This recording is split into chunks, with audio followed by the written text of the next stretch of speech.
voltamos aqui com a nossa revisão e aprofundamento do direito administrativo, com base aí na resolução de questões. Comigo na tela, vamos para a questão número 5, que diz o seguinte: a atividade do Estado que consiste na limitação do exercício dos direitos individuais em benefício do interesse público caracteriza-se como poder. Que poder é esse? Gente, o poder administrativo que permite ao Estado restringir ou limitar o exercício de direitos, atividades ou uso de bens particulares, individuais, em benefício do interesse coletivo, é o poder de polícia. Esse é o poder de polícia administrativa. Então, comigo aí na tela, nosso gabarito é letra D. A letra D é o nosso gabarito. Bom, a próxima questão, questão número 6, diz assim, olha: no tocante aos atos administrativos, assinale a alternativa correta. Assinale a alternativa correta. A letra A diz o seguinte: os atos administrativos válidos, o ato administrativo válido, revogado pela administração pública, produz efeitos ex tunc. Aí está o erro. Por quê? Porque efeito ex tunc é o efeito retroativo.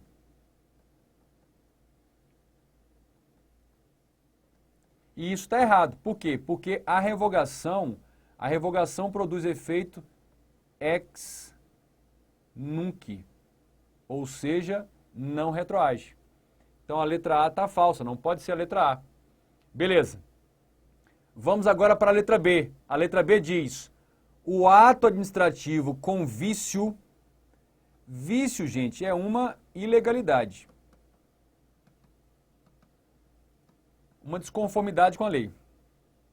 O ato administrativo com vício, no que se refere à forma, pode ser convalidado. Essa nossa letra B está correta. E para isso, eu quero que você preste atenção no seguinte: quais são os requisitos ou elementos de validade de um ato? Competência, finalidade, forma, motivo e objeto. Então, a competência, a finalidade, a forma, o motivo e o objeto.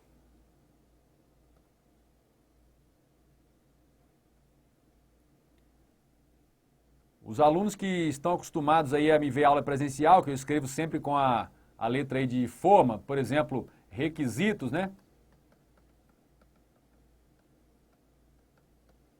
Devem estar estranhando essa minha letra aqui.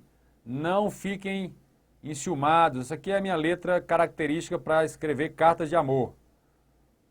Pensa numa letra bonita. Muito bem. Então, todo e qualquer ato administrativo, para ser válido, tem que observar 5 elementos. 5 elementos ou requisitos: a competência, a finalidade, a forma, motivo e objeto. Muito bem.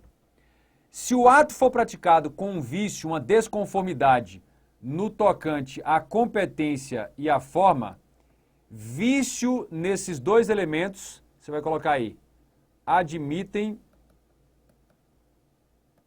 convalidação. Ou seja, podem ser corrigidos. Agora, vício na finalidade, no motivo e no objeto, vício nesses 3 não admitem convalidação. Vício nesses 3 não admitem convalidação. Agora, toma cuidado por quê? Porque existem alguns vícios de competência, que também não admitem convalidação.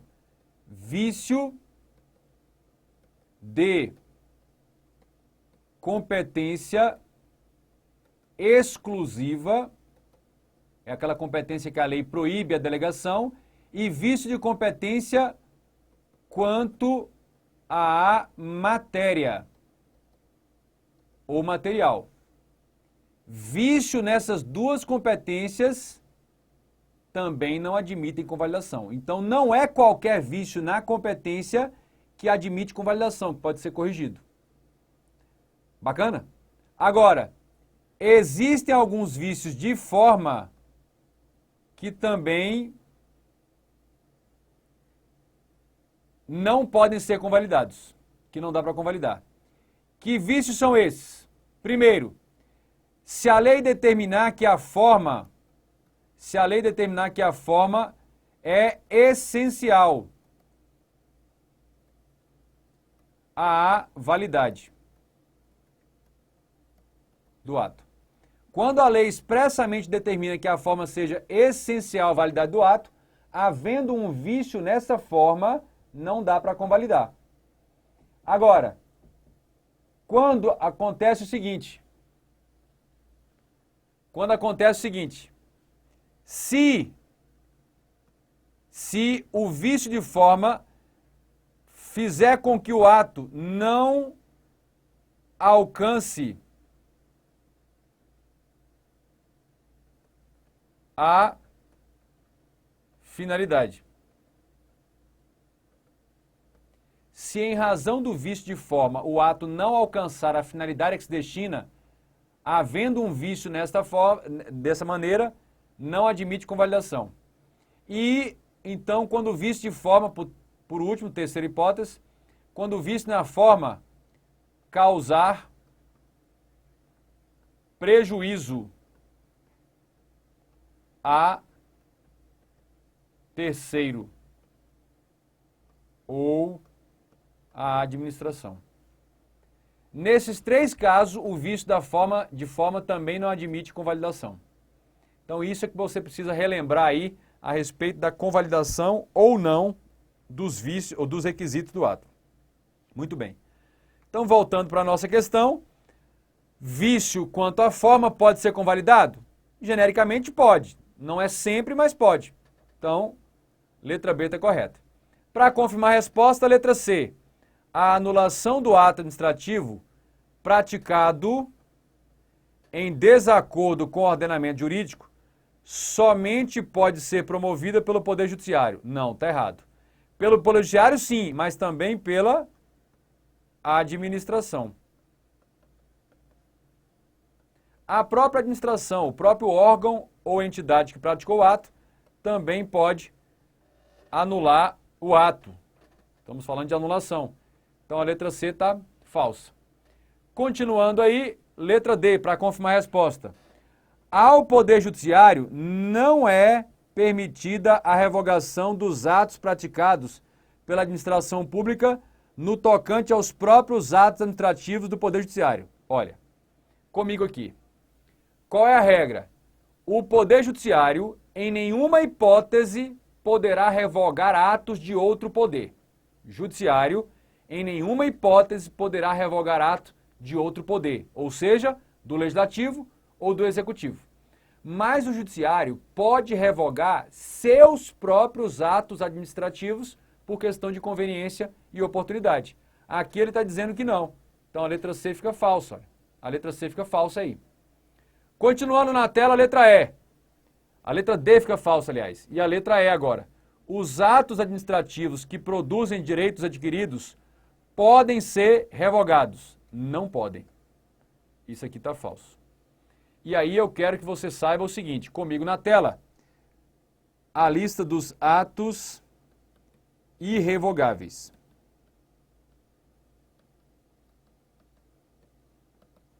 Lista dos atos irrevogáveis. Olha, chegar a uma prova de concurso sem saber essa lista de atos irrevogáveis é suicídio.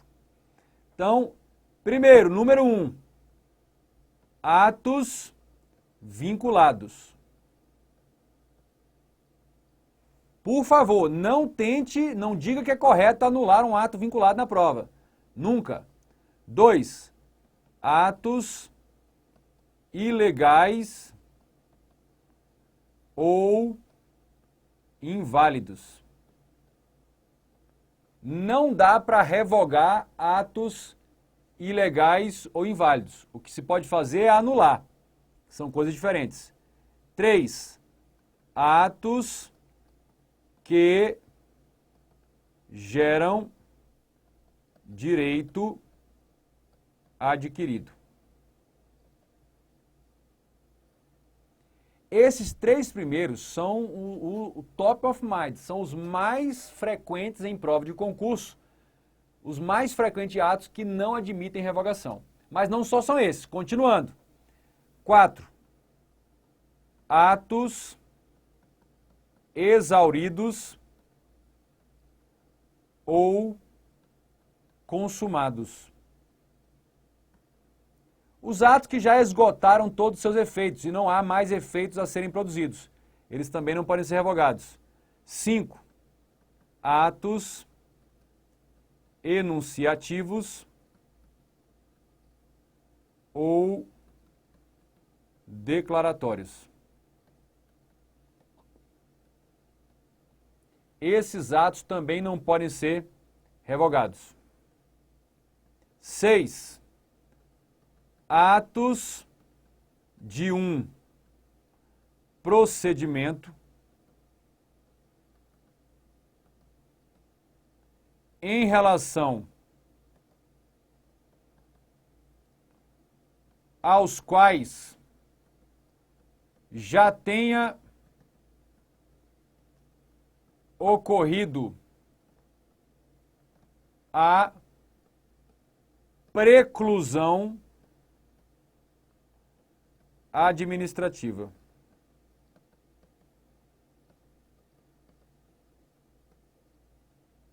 Esses também são revogáveis. 7. Atos complexos. E 8. Atos compostos. Comigo, olha, é fundamental você providenciar o quanto antes a memorização desse rol taxativo de atos que não podem ser revogados, atos irrevogáveis.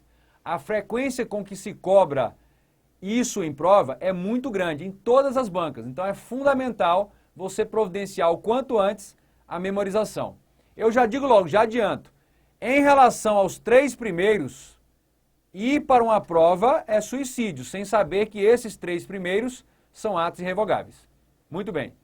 Então, continuando em nossa questão, a letra E fica errada, por quê? Porque os que geram direito adquiridos não podem ser revogados.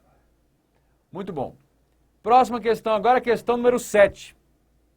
A questão 7, o enunciado diz: de acordo com Eli Lopes Meireles, um renomado e já falecido doutrinador de direito administrativo, o ato administrativo discricionário, unilateral e precário, então veja, é um ato administrativo, ele é discricionário, unilateral e precário, pelo qual o poder público torna possível ao pretendente a realização de certa atividade, serviço ou utilização de determinados bens particulares ou públicos de seu exclusivo ou predominante interesse, que a lei condiciona que a essência prévia da administração é o quê?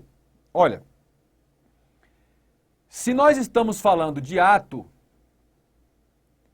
já não pode ser, então é ato discricionário, unilateral e precário. Mas qual é a finalidade desse ato? A finalidade torna possível ao pretendente, ao particular, a realização de certa atividade, então realização de certa atividade, serviço ou utilização de determinados bens. Quando fala utilização de bens, poderia ser a autorização ou permissão. Permissão de uso de bem. Mas quando fala realização de certa atividade ou serviço e sendo ato, aí só pode ser o quê? Aí só pode ser autorização. Porque a permissão de serviço é um contrato. A permissão de serviço é um contrato, é o que você acha no artigo 40 da Lei 87/95. Então, quando se fala ato discricionário, unilateral e precário, que faculta a utilização de bem, a exploração de atividade ou de serviço, a utilização de bem poderia ser autorização ou permissão, mas quando fala exploração de atividade ou serviço, só pode ser autorização. Então, o nosso gabarito aí da questão número 7, inevitavelmente vai ser letra B, B de bola. Muito bem, continuando, questão número 8, relativamente aos poderes da administração pública, assinale a alternativa correta. Letra A. Poder vinculado é aquele em que a administração pública obriga-se a praticar determinado ato, cumprindo fielmente o que a lei impõe. Todavia, caso o agente público, no cumprimento do ato, verifique que a ação contrária ao dispositivo legal atenderá com maior efetividade ao interesse público, poderá agir de forma distinta da lei. Gente, se o ato é vinculado, o agente competente para praticá-lo não pode agir de forma diferente do que a lei determina ou autoriza ou impõe, mesmo que ele justifique. Então, isso aqui torna o item completamente falso, errado. A assertiva completamente errada. Por quê? Porque se o ato é vinculado, não há nenhuma margem para ponderar nada e fazer diverso do que está expresso em lei. Letra B. A letra B diz: poder hierárquico é aquele que dispõe o executivo para organizar e distribuir as funções de seus órgãos, regulamentando os direitos e deveres de seus agentes, sendo característica desse poder a possibilidade de o superior hierárquico aplicar sanções disciplinares a seus subordinados. Gente, a aplicação de sanções disciplinares não é uma característica direta aí do poder hierárquico. É uma característica do poder disciplinar. A possibilidade de organizar, distribuir, tudo bem. E não é só o poder executivo que tem isso. Nas funções administrativas, o legislativo e o judiciário também tem poder hierárquico. Nas funções administrativas. Então, a letra B também está falsa. Letra C. Poder disciplinar refere-se ao dever de punição em face do cometimento de faltas ou infringência aos deveres funcionais por agentes públicos, estendendo-se também a sanção de condutas particulares, uma vez que o interesse público prevalece sobre o particular. Gente, primeira parte está correto, só que tem um detalhe. Nem toda sanção aplicada a particular, comigo aqui, olha, nem toda sanção aplicada a particular vai decorrer diretamente do poder disciplinar. As sanções aplicadas a particulares só vão decorrer do poder disciplinar quando? Quando este particular, por um ato ou contrato anterior, tenha aceitado, tenha passado a se submeter à disciplina interna da administração. No mais, as sanções aplicadas a particulares que não estejam subordinados à disciplina interna da administração por algum ato ou contrato, vai ser poder de polícia. Então, a letra C também não pode ser. Está falsa. Letra D. Também denominado poder normativo, o poder regulamentar é o poder que detém o chefe do Poder Executivo de detalhar a lei para sua correta execução, ou de expedir decretos autônomos para disciplinar a matéria de sua competência. Está correto. Agora, os decretos autônomos são exceção. Decreto autônomo é exceção. Só nas hipóteses do artigo 84, inciso 6º da CF. Mas a letra D é o gabarito. Na letra E, o poder de polícia da administração, em regra, tem natureza repressiva, sendo executado por órgãos de segurança da administração pública. Olha, não são necessariamente por órgãos de segurança, aqui é o erro maior. Incidindo sobre a pessoa que pratica o ilícito penal. Vários erros. Primeira coisa, o poder de polícia, em regra, ele tem natureza preventiva. O poder de polícia, comigo aqui, olha, o poder de polícia até tem natureza repressiva, mas ele é predominantemente preventivo. Primeiro detalhe. Segundo detalhe, o poder de polícia nunca pode incidir sobre pessoa, porque incidir sobre pessoa significa prisão, e o exercício do poder de polícia não permite prisão. E segundo, o poder de polícia não é em razão de ilícito penal, é em razão de ilícito administrativo.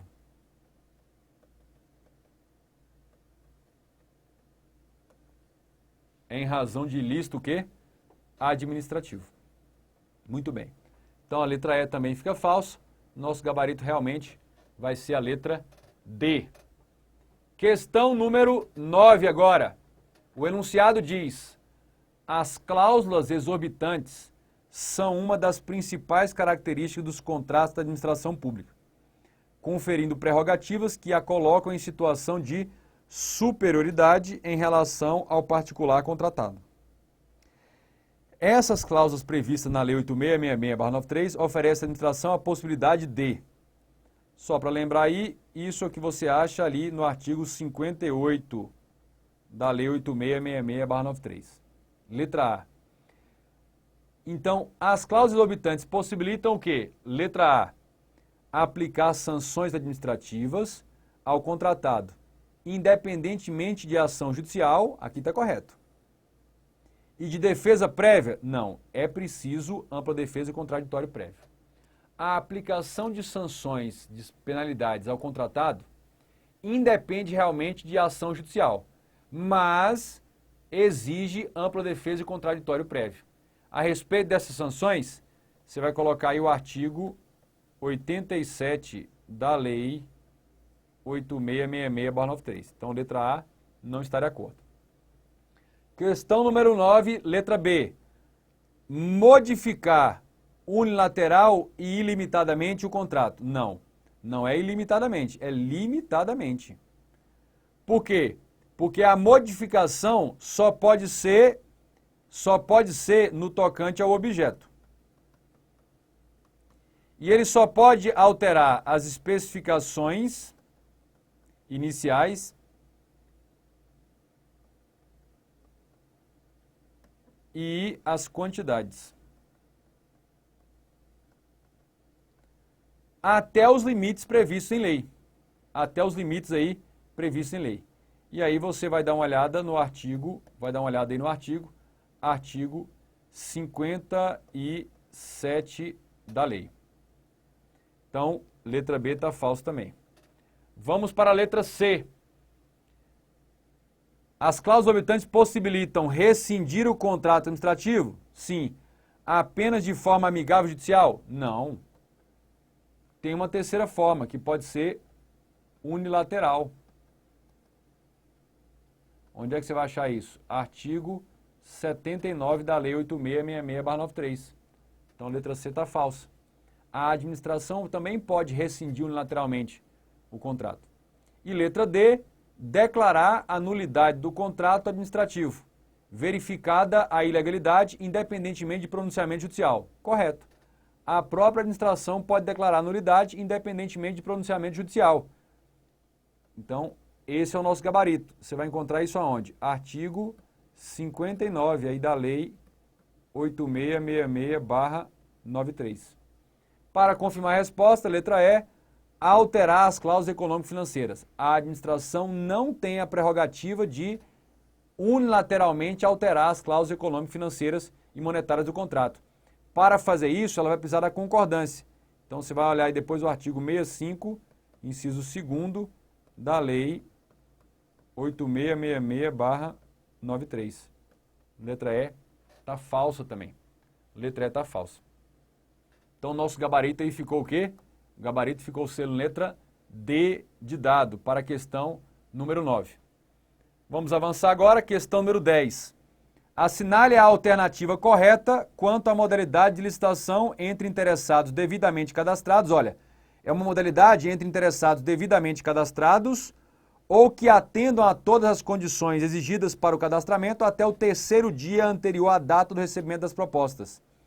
Isso aí você vai encontrar no artigo 22, parágrafo segundo, parágrafo 2º da Lei 8666/93. Essa hipótese aí, para cadastrados aí, ou que atendam às condições de cadastramento até o 3º dia antes, é a tomada de preço.